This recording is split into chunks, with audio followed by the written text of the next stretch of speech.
Bom, depois do Concílio de Nicéia, surge então uma nova polêmica, né? Os arianos não se deram por vencidos e, além do mais, havia um problema novo. Havia ali uma terminologia, o homoousios, né? O consubstantialis, que não era visto com bons olhos por grande parte do episcopado, né? daquele momento. Alguns, por exemplo, diziam que a primeira pessoa que usou esse termo, homoousios, foi Valentino Gnóstico, né? Aplicando esse termo à alma humana, ou seja, a alma ela é consubstancial à divindade, né? Um sentido muito gnóstico, porque a alma humana, no pensamento gnóstico, é uma centelha, né? Uma participação de Sofia, né? Da divindade. Então, esse termo foi recebido com muita suspeita. Além do mais, por não se tratar de um termo bíblico, né? Não estava na Bíblia esse termo precisamente, né? Então, o que acontece a seguir, depois do Concílio de Nicéia? Vai surgir na Igreja, naquele século IV, praticamente 4 grupos, até mesmo 4 partidos, poderíamos chamá-lo assim também, né? Então, tinha os homoousianos, ou seja, os nicenos, né? Aqueles que defendiam o Concílio de Nicéia, que tinha afirmado que o Filho é da mesma substância, né? Homo significa igual mesmo, né? Ousia é substância, natureza, né? O Filho é em tudo igual ao Pai. Era o primeiro grupo que surgiu, os homoousianos. Depois, mais adiante, vai surgir um outro grupo chamado de homoiousianos, né? O nome é parecido, mas é uma diferença abismal, né? Homoios, no grego, significa semelhante, não é igual como homos, né? Homoios é semelhante. Então eles diziam que a substância do filho é semelhante à do pai, não é a mesma, é uma ousia semelhante. Essa fórmula dos homoiousianos foi usada por primeira vez no Concílio de Sirmio do ano 357. Né? Depois, para aumentar ainda a confusão, o imperador Constâncio viu que o cristianismo estava dividido e estava briga, que não acabava mais. Ele decidiu criar um novo termo, né, dizendo, olha, pessoal, vamos parar de brigar e dizer que o filho é igual, que o filho é semelhante ao pai, né? Vamos deixar de lado esse termo da ousia, né, da substância. Vamos ficar com um termo bíblico, vamos falar que o filho, como diz São Paulo, é em tudo semelhante ao pai. Pronto, e acabou, né? E o imperador Constâncio, sobretudo, tentou promover esse termo homoios, né? O filho é semelhante ao pai. Vamos deixar de lado a ousia e vamos falar simplesmente que o filho é semelhante ao pai, né? E, portanto, esse grupo formado pelo imperador e os bispos que aderiram a esse termo foram pouquíssimos, quase inexpressivos, né? Chamados de homeanos ou acaciano, porque o bispo Acácio foi um grande promotor dessa terminologia, né? Da terminologia homeana. Então, o filho é semelhante ao pai, eles deixam de lado o termo ousia, né?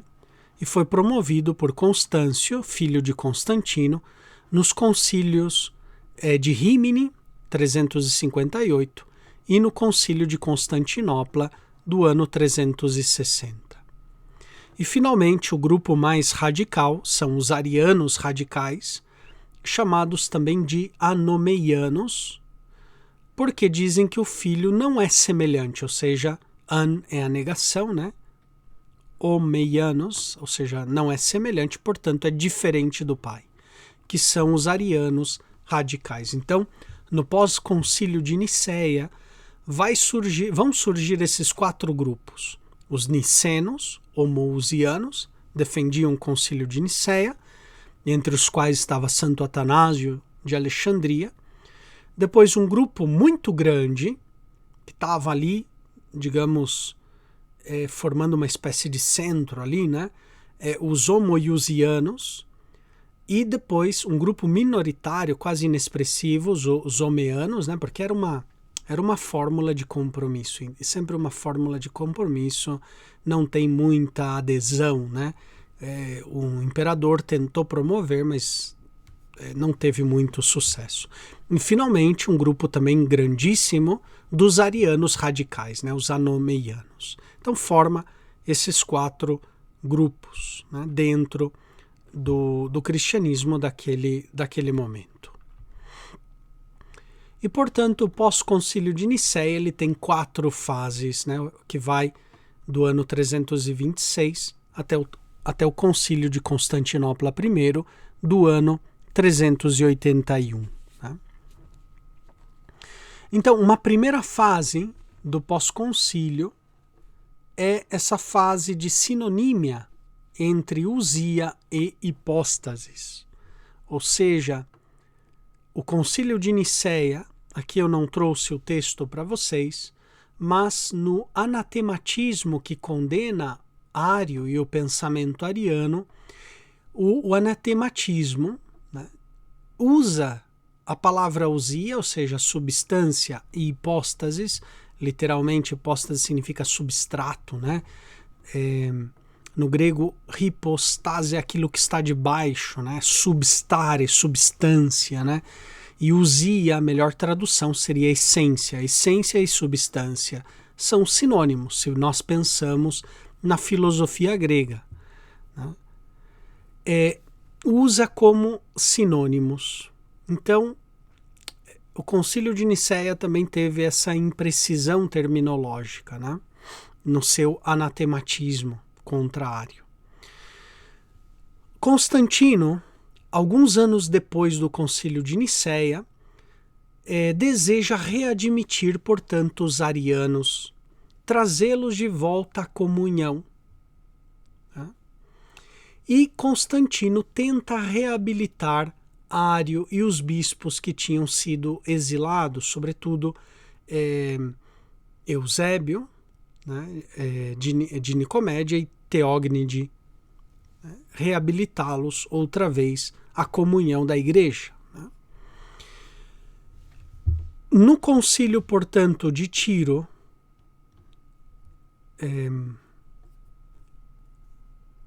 do ano 335, aqui antes disso, antes que eu me esqueça, né, no ano 328, morre o bispo Alexandre de Alexandria e é eleito como sucessor de Alexandre o seu diácono Atanásio. Né?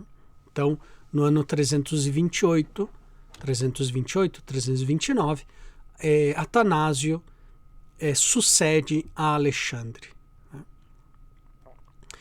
Contudo, no concílio de Tiro, os padres conciliares ali depõem Atanásio por irregularidades na sua sagração episcopal. E também Marcelo de Ancira, que era amigo de Atanásio, foi exilado no ano seguinte, no ano 336. Né? Então, o concílio de Tiro, ele depõe Atanásio pelo seguinte, porque o próprio concílio de Nicéia havia proibido que os bispos fossem eleitos por indicação. Tá? E Alexandre, antes de falecer, havia indicado para o clero e para o povo de Alexandria que escolhessem Atanásio. Né? Então, os inimigos de Atanásio aproveitaram isso para atacar, né, Atanásio e depô-lo da sé patriarcal de Alexandria. Então aqui é o primeiro exílio de Atanásio no ano 335, que ele vai a Roma. Exilado, ele busca asilo, refúgio em Roma.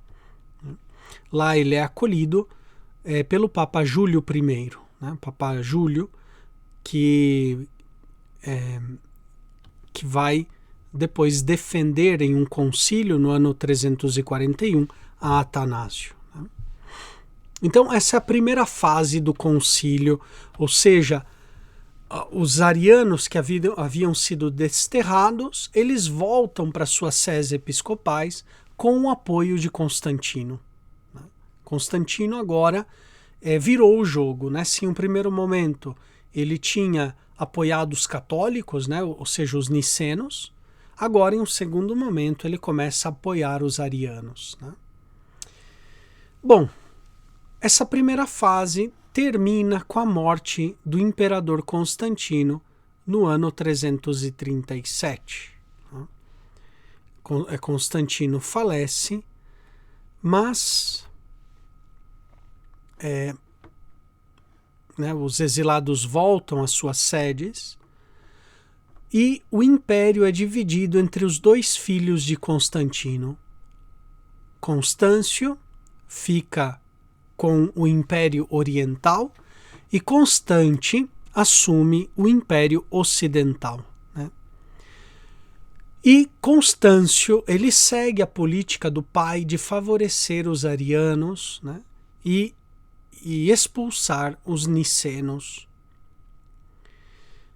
E, portanto, aí Atanásio outra vez, né, exilado, e no Concílio de Roma, do ano 341, né, o Papa Júlio reabilita Atanásio e Marcelo, dizendo que os orientais não fazem jus a Atanásio. Atanásio é o bispo legítimo de Alexandria. Né?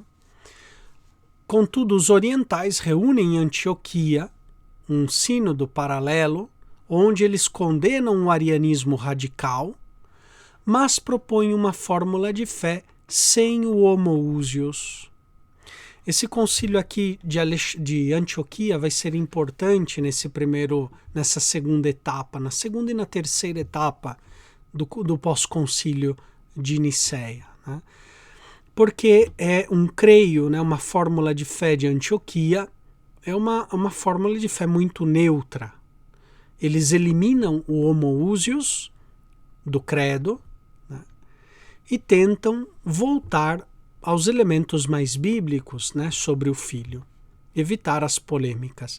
E desse grupo aqui, desse concílio, os homoiusianos, ou seja, aqueles que dizem que o Filho é semelhante, vão se apoiar muito nessa profissão de fé de Antioquia. Constante morre no ano 350 e Constâncio, ele unifica ele fica com todo o poder, com toda a autoridade no império, fica como o único imperador do Império Romano. E ele tenta unificar a fé, né? Mas uma fé de acordo com a fé ariana, não com a fé católica nicena. Né? Ele tenta unificar a fé e, digamos assim, quem causava mais problema eram os ocidentais, porque a maioria dos bispos orientais eram simpatizantes do arianismo ou pelo menos não lhes agradavam muito o termo homoousios do Concílio de Nicéia, enquanto que os ocidentais, na grande maioria, defendiam o Concílio de Nicéia e aceitavam o termo homoousios. Né?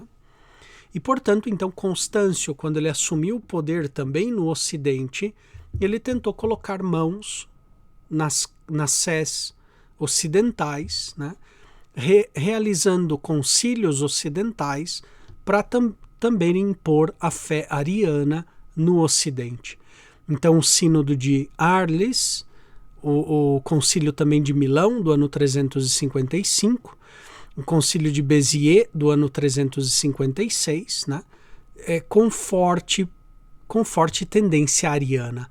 Nesses sínodos aqui foram exilados muitos bispos, né? Hilário de Poitiers foi exilado na Frígia, Zenão de Verona, Cromácio de Aquileia, Lucífero de Cagliari, E muitos bispos ocidentais tiveram que fugir, né? Porque era sob pena de morte. O bispo que voltasse para sua sé né, sem uma retratação da sua própria fé, era condenado à pena capital, era a pena de morte, né?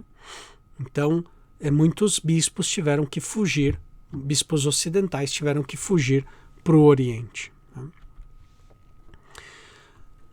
Surge também Aécio, de Císico, e Eunômio, dois bispos arianos radicais, né, chamados anomeanos, como lhes falei, nessa segunda etapa do concílio.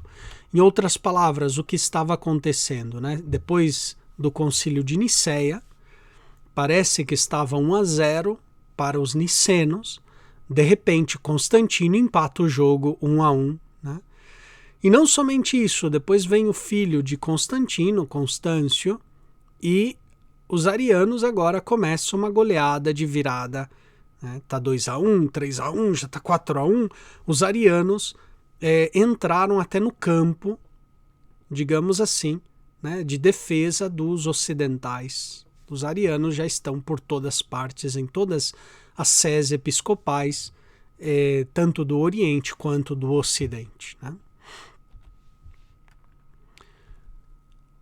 Contudo, tem uma terceira fase, também muito polêmica, do pós-concílio de Nicéia.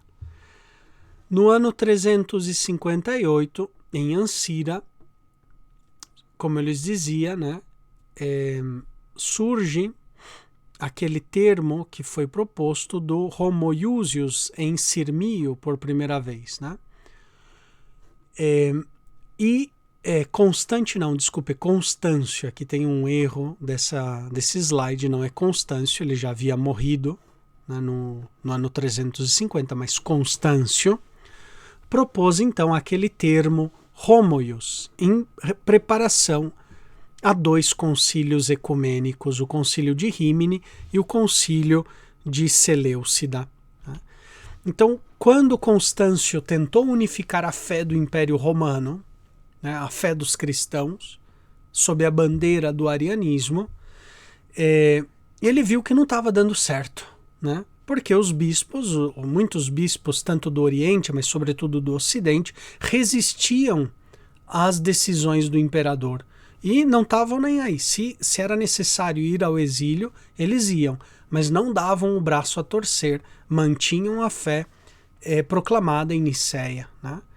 Então, Constâncio propõe esse termo homoios e convoca dois sínodos, né, dois concílios, o concílio de Rímini para os ocidentais e o concílio de Seleucida para os orientais, né, para dizer, olha, ok, já que ocidentais e orientais estão brigando, vamos fazer dois sínodos ecumênicos separados e depois a gente junta as decisões e toma uma decisão definitiva, né? Ok. Só que o que acontece no concílio de Rímini do ano 359? Os ocidentais, né, aprovaram outra vez o concílio de Nicéia e foram contrários a essa fórmula de Ancira, de Sirmio, do Homoiousios, ou seja, que o filho é de uma ousia semelhante à do pai, né? Eles foram fortemente contrários, não aprovaram essa decisão do imperador, né? E também foram contrários ao homoios, dizer que simplesmente o filho é semelhante. Os ocidentais não deram o braço a torcer e afirmaram que o filho é homoousios, ou seja, da mesma substância do pai.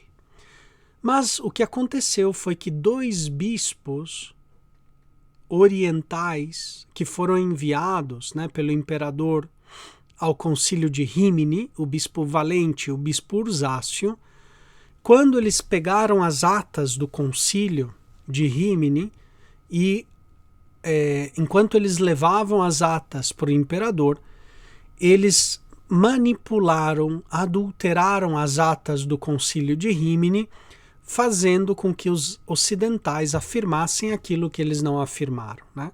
Os ocidentais ficaram bravíssimos com isso, né? E, ao final, eles não queriam assinar a ata manipulada por Valente e por Ursácio. Então foi também uma bagunça tremenda. O imperador teve que cercar com tropas os bispos ocidentais e fazer com que os ocidentais assinassem na marra, né? Com a força das armas, né? Da espada. Então os ocidentais ali tiveram que assinar assim forçosamente, né? As atas manipuladas pelo bispo Valente e Ursácio. Já no concílio de Seleucida, ou seja, no concílio oriental, eles voltaram a repropor a fórmula de Antioquia sem o homoúsios, né? Então, essa fase ela vai terminar no ano 360, 361, porque, né, na história existem males que vêm para bem. E Deus é o Senhor da história. E Deus sabe tirar um bem de um mal, né? E morre Constâncio no ano 360, 361. Né? Sempre as datas elas variam, um ano a mais, um ano a menos. Morre Constâncio e sobe ao trono do império Juliano. Juliano, que vai ser depois conhecido na posteridade como Juliano o Apóstata. E inicia assim, portanto, uma quarta e última fase do Concílio de Nicéia, né? E Juliano, ele é conhecido como apóstata porque Constantino, né, bem ou mal, ele ainda era cristão. Ele antes de morrer, ele pede o batismo, e Eusébio de Nicomédia, que era ariano, o batiza em Nicomédia, né? Constantino morreu batizado por um bispo ariano, mas batizado, né? Um batismo válido, bendito seja Deus, etc. Né? Mas Constantino sempre foi, pelo menos no final da vida, muito favorável aos arianos. O seu filho, sobretudo Constâncio, promoveu com muita força o arianismo, né? E colocando nas dioceses, né, nos episcopados, bispos de tendência ariana.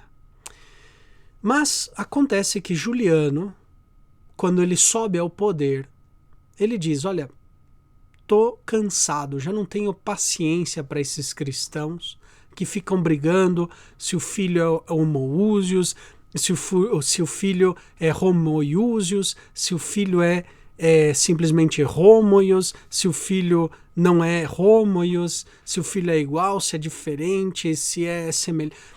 Quer saber? Vamos voltar ao paganismo, porque no paganismo Roma estava muito mais tranquila, não tinha tantos problemas assim, né?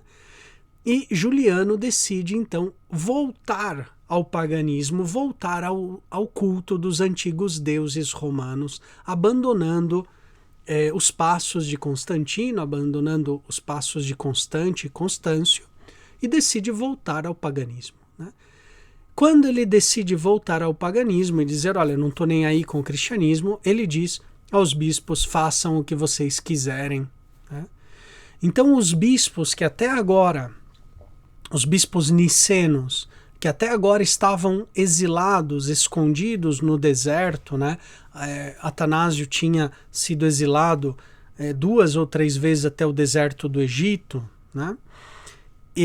Os bispos voltam às suas sés episcopais, têm liberdade para voltar às suas sés sem ser condenados à morte, à pena capital, né? Então Atanásio volta para Alexandria, Hilário de Poitiers volta para Poitiers, né? Os bispos ocidentais voltam para suas cátedras e começam a reorganizar o contra-ataque, né? Se até agora estava 5-1, por assim dizer, para os arianos, agora os nicenos começam a reorganizar o time, né? Vamos dizer, estava 7-1 para os arianos, né? E os nicenos começam agora a reorganizar o time, falar, olha pessoal, né, vamos nos unir, né? E então Atanásio reúne um sínodo em Alexandria no ano 362. E Atanásio teve uma grande genialidade. Ele pensou assim, bom, né, nós defendemos o concílio de Nicéia que o filho é homoousios ao pai. Mas existe aqui um grupo que aceita o termo usia, que não está, digamos assim, brigado com o termo usia. Só que eles interpretam que essa usia não é igual, mas é semelhante. Ok, tudo bem, né? É um grupo numeroso e esse grupo homoiusiano, né, eles são anti-arianos, eles odeiam os arianos, né? Não querem nem ver os arianos pintados de ouro. Então, essa foi a genialidade, uma das genialidades de Atanásio. Ele reuniu nesse concílio de Alexandria os homoiusianos e perguntou aos homoiusianos, né, vocês acreditam que o Pai é Deus? Eles disseram sim, o Pai é Deus. Vocês acreditam que o Filho é Deus? Sim, o Filho é Deus, nós acreditamos. Vocês acreditam que o Espírito Santo é Deus? Sim, acreditamos, essa é a nossa fé.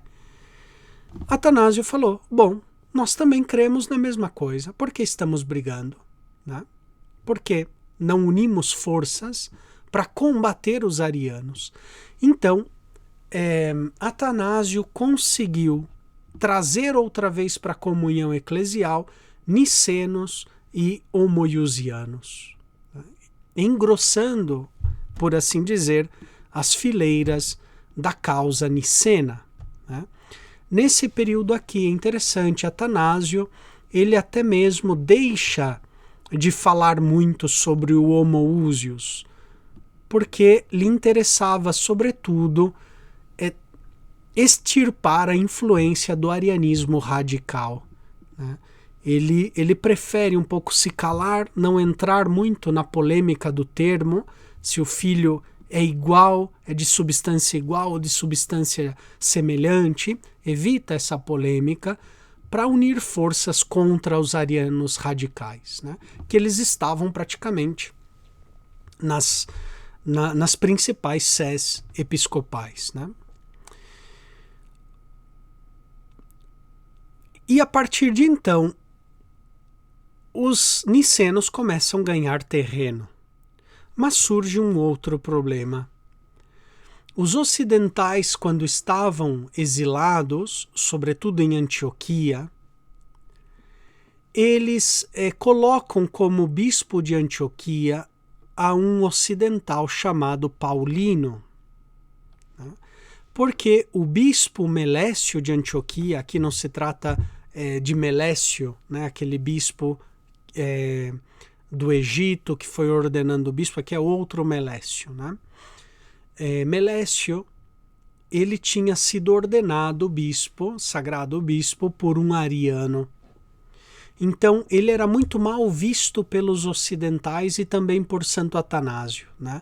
Atanásio e os ocidentais viam com muita suspeita Melécio. Não que Melécio fosse ariano, né? Mas, visto que ele tinha sido ordenado por um ariano, suspeitavam.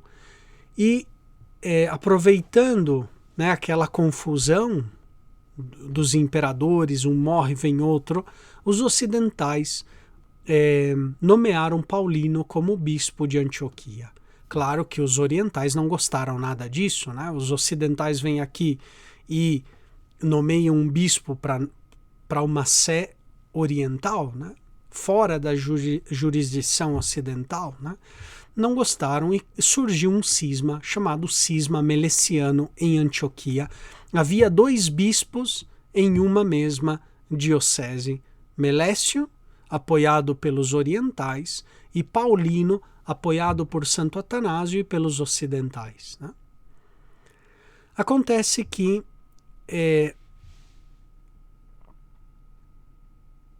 Atanásio morre no ano 372. Mas essa polêmica, né, porque o que acontecia? A causa nicena ainda não triunfava com força, porque os orientais viam com suspeita Paulino e os ocidentais, né? E não queriam aderir à fé nicena proposta por Atanásio e proposta pelos ocidentais, porque eles tinham colocado um bispo ocidental na cátedra de Antioquia, né? Havia aí um problema disciplinar. Aí surge neste jogo uma grande personagem da história da igreja, que foi São Basílio de Cesareia, né? Cesareia na Capadócia, não Cesareia na Palestina, né? São Basílio, ele foi nomeado bispo no ano 370, depois ele morre. O episcopado dele durou só 8 anos, ele morre no ano 378, né? E Basílio, assim como Atanásio, tinha sido um ponto de união entre os homoousianos e os homoiusianos, né? Ou seja, entre os nicenos e aqueles que afirmavam que o filho tinha uma ousia semelhante. Basílio foi importante para unir os ocidentais e os orientais, né? E o que fez Basílio? Basílio, na sua grande cultura, na sua genialidade, ele une orientais a Melécio, ele se une aos bispos orientais e a Melécio, mas doutrinalmente, do ponto de vista da teologia, da cristologia, ele se une e se aproxima do homoousios niceno e dos ocidentais, né? Então, digamos assim, do ponto de vista disciplinar, Basílio está do lado dos orientais e afirma que Paulino não é lícito que ele seja o bispo ali de Antioquia, né? Do ponto de vista disciplinar, ele vai apoiar Melécio e vai, por assim dizer, alinhar-se aos orientais. Mas do ponto de vista doutrinal, Basílio se alinha a Atanásio, que havia falecido poucos anos atrás, e ele se alinha aos ocidentais, ao homoousios do Concílio de Nicéia, né? Então, graças à genialidade, também à ampla cultura de Basílio, Basílio consegue unir outra vez os dois polos, fazer com que o Ocidente e o Oriente dialoguem de novo e se unam, né, e vejam com mais simpatia a causa nicena, né? Aí o que acontece é justamente esse grande triunfo da unidade se dá precisamente no Concílio de Constantinopla I do ano 391. Né, para que vocês tenham uma ideia, vai presidir o Concílio de Nicéia, apoiado inclusive pelos ocidentais, ninguém mais, ninguém menos do que o próprio Melécio. Né? Se antes os ocidentais estavam brigando com Melécio e tal, acusando Melécio, agora os ocidentais aceitam que Melécio presida o Concílio Ecumênico, o segundo Concílio Ecumênico da Antiguidade, né, cristã. E Melécio, então, ele preside, apoiado pelo Papa de Roma e pelos ocidentais, preside o Concílio de Constantinopla. Melécio vem a falecer na metade do concílio e ele é substituído por Gregório de Nazianzo, né? Mas, contudo, os ocidentais não gostaram muito de Gregório, e Gregório depois, né, tem que deixar, até mesmo ele foi depois nomeado patriarca de Constantinopla, os ocidentais não gostaram, Gregório teve de renunciar ao patriarcado, né, e voltar para sua diocese de origem, né?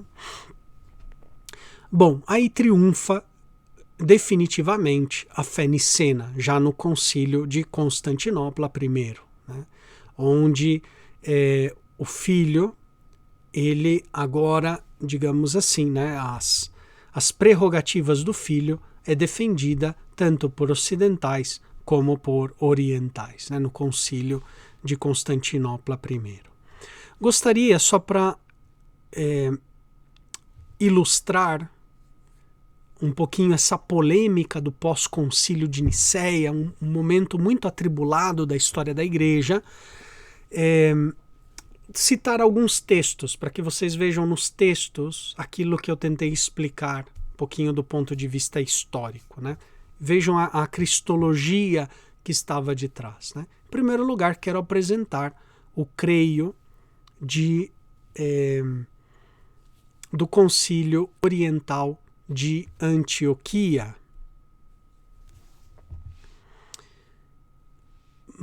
Em resposta, portanto, ao Concílio Romano, né, como eu tinha dito, do ano 341, que reabilitou Atanásio, os orientais se reuniram em Antioquia, redigiram 4 fórmulas de fé, né, 4 credos, dos quais a última se converteu no ponto de vista oficial entre os orientais. A fórmula omite os termos polêmicos, homoúsios, homeiúsios, né, gerado, criado, e reafirma a doutrina das 3 hipóstases. É uma fórmula de compromisso que rejeita o arianismo radical e também rejeita o nicenismo, né, ou a fé de Nicéia. Vejam aqui a fórmula do Concílio de Antioquia, a 4ª fórmula, né? Santo Atanásio, ele tem um escrito intitulado sobre os sínodos, né? De Sínodis, onde ele vai falando de todos esses sínodos que foram acontecendo, né? Promovidos pelo imperador Constâncio, sobretudo. E quando ele fala do Concílio de Antioquia, né? Desse sínodo que fez 4 profissões de fé, Atanásio ridiculariza esse sínodo dizendo, bom, eles nem sabiam no que criam, que não bastou redigir uma só fórmula de fé, né? Mas como eles não tinham certeza de nada, para garantir, escreveram 4 credos, né? Porque nem eles conhecem direito aquilo que eles creem, né? Um pouquinho brincando com o que havia feito esse concílio aí de Antioquia do ano 341, né? Mas a 4ª fórmula de fé sobre Jesus vai dizer o seguinte: cremos em um só Senhor Jesus Cristo, seu Filho único, Deus por quem todas as coisas foram criadas, gerado do Pai antes de todos os tempos, Deus de Deus, tudo de todos, sozinho, perfeito de perfeito, Rei de reis, Senhor de senhores, Logos vivo, sabedoria viva, luz verdadeira, caminho, verdade, ressurreição, pastor, porta, imutável, imutável, né, que tem um erro, imagem sem distinção da divindade, substância, vontade, poder, glória do Pai, o primogênito de toda a criação, existente no princípio com Deus. Deus, o Logos, segundo as palavras do Evangelho, e Deus era o Logos, por meio do qual todas as coisas foram feitas, e nele todas as coisas foram criadas. Nos últimos dias ele desceu de cima, né, desceu do céu, foi gerado pela Virgem segundo as Escrituras e se tornou homem, mediador entre Deus e o homem, apóstolo de nossa fé e autor da vida, segundo o que ele diz: desci do céu, não para fazer a minha vontade, mas a vontade daquele que me enviou. Ele sofreu por nós, ressuscitou ao 3º dia, subiu ao céu e se senta à direita do Pai, e virá novamente com glória e poder para julgar os vivos e os mortos, né?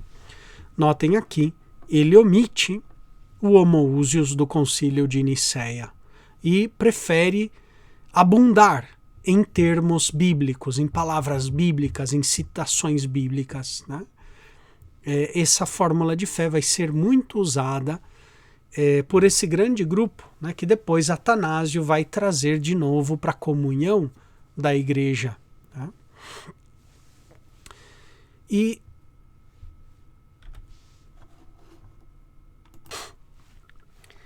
então, no ano 343, o imperador Constâncio reuniu, né, no Ocidente, reuniu em Sárdica, esse concílio que queria ser ecumênico, mas congregou no início cerca de 100 bispos ocidentais e 70 orientais. Visto que Atanásio estava presente nesse concílio, os orientais abandonaram o concílio e fizeram um outro concílio à parte em Filipópolis. Então, praticamente os orientais se foram à vista de Atanásio e ficaram somente os ocidentais ali nesse concílio, né? E então os ocidentais fizeram os trabalhos, etc., publicaram depois a sua fórmula de fé. Notem a diferença, a tendência com aquilo que nós estávamos falando até agora, né? Então, diz assim: recebemos, aprendemos e mantemos esta tradição católica e apostólica e esta profissão de fé, que há uma só hipóstase. Olha só, o Concílio de Nicéia, né, havia também dito que usia hipóstases é a mesma coisa, né?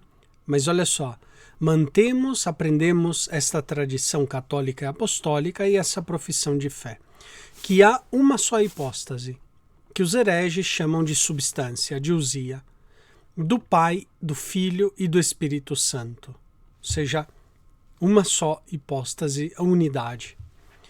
E se perguntassem o que é a hipóstase do Filho, declararíamos que é aquela que reconhecemos como a única hipóstase do Pai, e que o Pai nunca foi, nem pode ser tal sem o Filho, nem o Filho sem o Pai, que seria Logos desprovido de Espírito. Olha só aquela tendência que nós falamos da cristologia pneumática, né? O Logos, ele tem espírito, ou seja, ele não está desprovisto da divindade. O Logos é Deus, portanto é uma só hipóstase, né? Se nós traduzimos aqui hipóstase como pessoa, nós erramos, né? Não é o que eles estão querendo dizer. Eles estão tentando reafirmar a unidade de Deus, né? Pois é totalmente absurdo afirmar que o Pai jamais existiu sem o Filho, e o Filho atesta que isso não pode ser definido e ser tal, dizendo: eu estou no Pai e o Pai está em mim. Eu e o Pai somos um. Então vai afirmar a unidade do Pai e do Filho. São uma só coisa.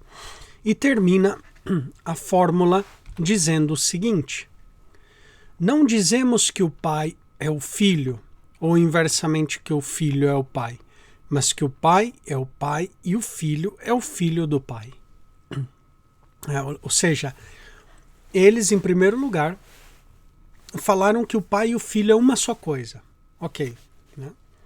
Mas depois, como eles também creem na Trindade, eles têm que se desdizer, né, quase dar um passo atrás e afirmar, olha só, não dizemos que o Pai é o Filho, ou inversamente que o Filho é o Pai, né? Não fazemos essa confusão.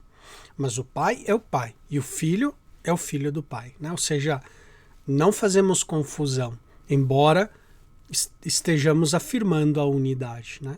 Claro que aqui a nossa mente fica insatisfeita porque não explica muito bem a distinção de pessoas, né? Fala, bom, mas se eles são uma só coisa, em que se diferencia o Pai e o Filho? Qual é essa diferença, né? Então, esse daqui é um exemplo da fórmula dos ocidentais, né, e na polêmica ariana.